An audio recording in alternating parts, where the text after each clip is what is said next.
Midterm elections are here, and why should you vote even though you may be at odds with your country at this moment? We will be discussing James Fishback or Byron Donalds for Florida governor, as well as our next local officials. We will also be touching up on this typhoon of fear surrounding this idea that America will become a socialist or communist country, which, let's be honest, that will never happen. So let's jump right into it. Welcome back to the Kaitlin Brown Show. Now, before we jump into the Fishback and Donald gubernatorial race, I just want to get this out there. Listen, there are good people who have decided to step up to make a change. It is not easy to run for office. I can only imagine what these people endure. And this is why, personally, I will never run for office. And it's not because I can't do it, but it's because I truly enjoy doing what I do now. I can't speak on every state, but here in Florida, I've been keeping a close eye on who is running for local office positions, and you should take the time to do your research and back those individuals that ask the right questions and that are truly wanting to make a difference and put America first.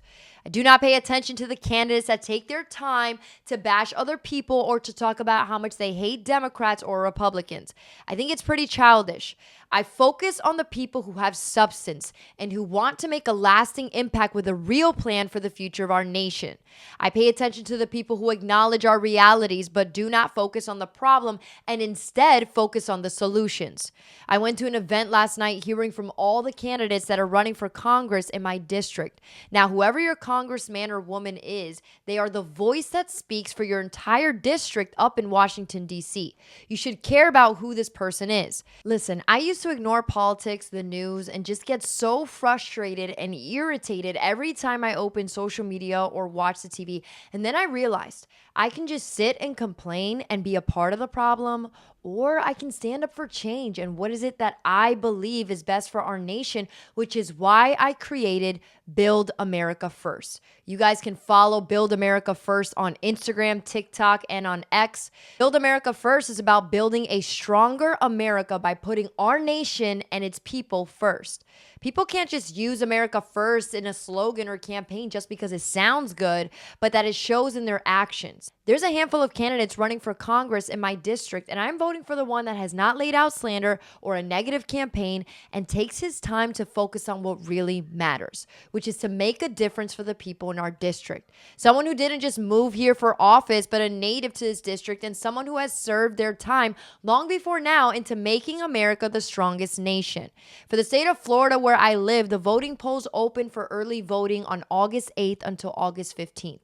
And August 18th is the election day for the primaries. So find your voting location and go out there and vote. Now for the state of Florida, we will also be voting for our next governor, in which seems to be a very tight race between Byron Donalds and James Fishback, who are both Republican candidates. If you live in the state of Florida, this is for you. You need to do proper research for your next governor. Do not go by what social media says. PR campaigns can be very aggressive. Do your own research, and I have really taken the time to do mine. I like both Byron Donalds and James Fishback, but they are very different. Let's start with James Fishback. His top 5 main priorities if he becomes governor of Florida is number 1, to lower the cost of living and home ownership. This is arguably his signature issue that he has proposed. Eliminating property taxes on homesteaded primary residences, reducing homeowners' insurance costs through anti-fraud measures, drainage infrastructure investments, and attracting more insurers to Florida. Temporary gas tax relief, and making Florida more affordable for families. Number 2, ban new AI data centers in Florida. This is another defining issue of his campaign. He argues that large AI data centers increase electrical bills, consume large amounts of water, replace farmland, and lower nearby property values. He has pledged to ban approval of new data centers in all 67 counties rather than regulating them. Number 3 is public safety and Florida First jobs. Fishback emphasizes higher pay and improved retirement benefits for law enforcement, cracking down on teen takeovers and violent crime, reducing homelessness through treatment programs, and penalizing companies that replace Florida workers with H-1B visa holders. Number 4, education and families. This one I really like. His education platform includes raising teacher pay by 25%. I love this because our teachers 110% deserve this. Expanding school choice. Love this as well. Stronger support for homeschooling, including creating a homeschool commissioner. This is so needed. Keeping politics out of classrooms, according to his campaign platform.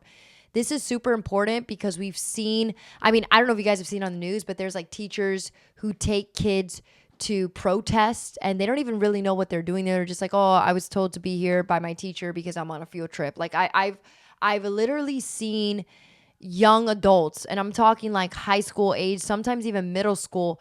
They're in these protests, which is fine if they want to do that, but to make a school trip out of it and to push, for these teachers to push maybe their beliefs or vice versa onto children, whatever that is, whatever your belief is, it's your belief. You're entitled to your opinion.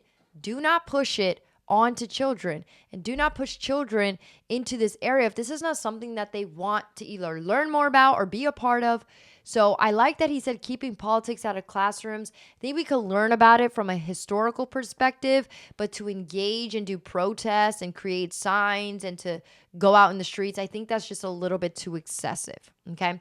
Number 5, constitutional rights and social conservatism. Fishback has made several public pledges, including defending free speech, expanding Second Amendment protections, opposing vaccine mandates, mask mandates, and lockdowns, supporting a pro-life platform, including replacing abortion clinics with crisis pregnancy centers. Genius. Rejecting donations from organizations that lobby on behalf of foreign governments, including a pledge not to accept donations from AIPAC. Overall theme, his campaign message is built around a Florida-first approach with a strong emphasis on making Florida more affordable, protecting land and water from development he opposes, supporting families and home ownership, expanding constitutional rights, prioritizing Florida residents in employment and state policy. Now, direct Florida state entities to divest from Israel bonds. Israel bonds is an investment made by the state in Israeli government bonds. He wants to reinvest that money into Florida rather than keeping it invested abroad. Specifically, he has proposed using approximately $385 million to fund a statewide down payment assistance program that would provide $10,000 grants to eligible married Florida couples purchasing their first home. The important distinction is that he describes the Israel bond purchases as taxpayer money being sent to a foreign government, while critics respond that Israel's bonds are investments, not donations or foreign aid, because Florida expects to receive the principal back with interest. But my thing is, why are we investing money and even investing it abroad? Doesn't matter where we're investing it when the state needs it. You know, like there's families here who desperately need it. Like the $10,000 grant, if that really does happen, that will help so many families purchase their first home. Now, let's go on to Byron Donalds. His top 5 priorities for the state of Florida are, which, by the way, first of all, guys, Byron Donalds is currently the congressman for District 19 of Florida. Okay. His top 5, aside from him being a father, he's a husband. He seems like an incredible individual. I actually did see him speak one time recently. And he has a lot of great priorities as well that I'm going to be going over with you guys. His policies, his priorities. I like to call it his priorities because this is what he intends to do if he were to be elected as governor. So he went over James Fishback. I like a lot of his stuff. I really do. I know there's like some bad PR campaigns about both of these individuals. I will not be covering that because I think that it's exaggerated. I don't think that not that it doesn't matter, but if it's not true, it does not matter. And I'm not going to dive into conspiracies and exaggerated content for the sake of clicks, likes, or anything else. So we're just going to stick to the facts here on what is it that they stand by. So now let's go into Byron Donalds. He wants to keep Florida affordable. He wants to lower the cost of living. He opposes tax increases. He addresses rising homeownership insurance costs. He protects residents from utility rate increases. He strengthens public safety and immigration enforcement. He wants to continue Florida's tough stance on crime. He wants to support law enforcement. He wants to combat illegal immigration immigration. He wants to work closely with the federal government on border security. He wants to expand education and parental rights. He wants to support school choice. He wants to increase educational options for families. He wants to emphasize parents' role in education. He wants to continue policies focused on academic achievement and workforce readiness. He wants to grow Florida's economy. He wants to attract businesses and investments. He wants to reduce regulation where possible. He wants to promote job creation. He wants to position Florida as a leader in innovation while keeping government spending restrained. He wants to protect Florida's resources while supporting growth. He wants to require large AI data centers to cover their own electricity and water costs rather than passing them on to residents. He wants to protect Florida's water supply, and he wants to prevent utility rate increases tied to new infrastructure. Lastly, he wants to balance economic development with environmental stewardship. Again, guys, this is just a brief overview. The last thing is that he is very pro-Israel. This is really where him and Fishback are very different. It's not that Fishback is anti-Israel. It's that he's really Florida focused and America first focused. I think he it's not that he has anything against them. I think he just really wants to use those funds to help first-time home buyers. He wants to give teachers a raise. Things that do make sense. So this is Byron Donald's view on Israel, okay? Throughout his time in Congress and during his gubernatorial campaign, he has consistently supported a close U.S.-Israel alliance. He has voted for legislation supporting Israel following the October 7, 2023 Hamas attacks, and he has expressed strong support for Israel's right to defend itself. He has opposed efforts to reduce U.S. support for Israel, and he has defended Florida's investments in Israel bonds rather than advocating that the state divest those holdings. This is really, I think, their biggest difference. This is at least where I see it. Now, there goes a deep download. Now, I leave it up to you to make the decision that you feel is best for our state and for our nation. For those Floridians that are on here, get ready to vote. Personally, I already know who I'm voting for, but I wanted to go over both of their main priorities if they were to win the election for Florida governor. I will say I don't think either candidate is bad, but I like that Fishback is moving against the grain and really wants to put America and the people of Florida first. And Byron Donald, I like the fact that he has a lot of experience leading in Southwest Florida already as the congressman for District 19. It just boils down to which candidate aligns with your personal views the most and why. But just please remember to go out there and vote because the midterm elections are extremely important. It is the foundation that starts the build for the presidential election season of 2028. Now, one last thing I want to mention. I'm not going to give this too much energy, but I do want to point this out to my listeners, okay? Or to anybody who's watching. Last thing I want to mention, I'm seeing all this fear surrounded around America becoming a socialist or communist nation. Now, guys, I'm not living under a rock. I'm obviously seeing what's going on. I just want to say this one thing. This topic does not deserve any amount of energy because it will never happen.